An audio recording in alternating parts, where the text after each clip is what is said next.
Hey, are you curious why it's so difficult to buy a home right now? Well, I have the answers right after this.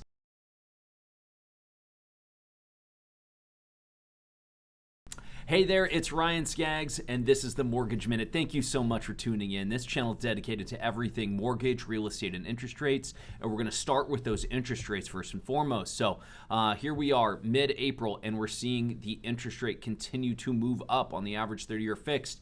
Check out that link below to Freddie Mac to follow that chart. While you're down there, hit that like button, hit that subscribe, click that bell icon to be notified as I'm putting out weekly videos on the channel.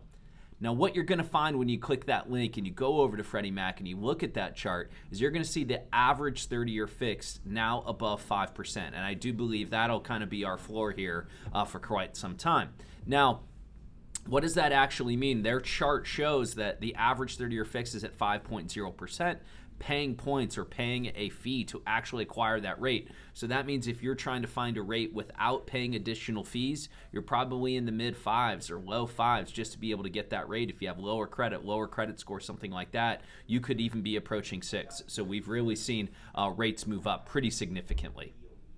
Now, here's what we want to talk about today. What is that answer? Why is it so darn hard, right? So I'm going to put a couple of charts up here, and I'm going to take myself away from the video so you can see these charts.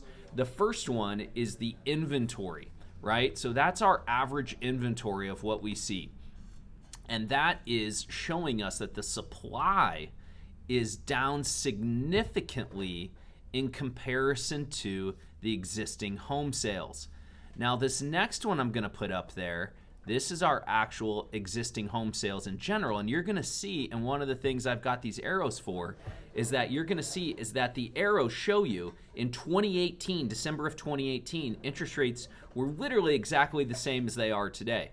And on both of those charts, you're going to see that we have more sales now than we did then, but our supply is significantly lower.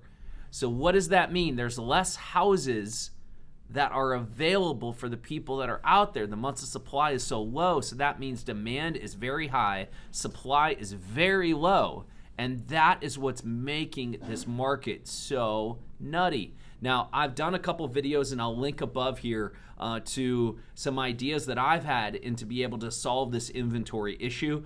So definitely check those out, and I'll actually link a couple other videos here at the top on this exact same subject. But literally, you have to go in super strong offers. If you can find a way to sell your home first, or if you're renting, have flexibility, that's going to give you a leg up because you need to come in strong. And potentially in some markets, I will say you have to probably overpay in some markets to purchase a home. In the greater Chicagoland market, I would say you have to pay up, not pay over. But with that said, there's definitely some markets that you have to potentially pay over just to acquire that property. So we can debate or put your comments below if you think that's a good idea. Let me know where you think housing prices are going to go. Put those comments below. Click that like button. Thanks so much for tuning in, and we'll see each other again very, very soon.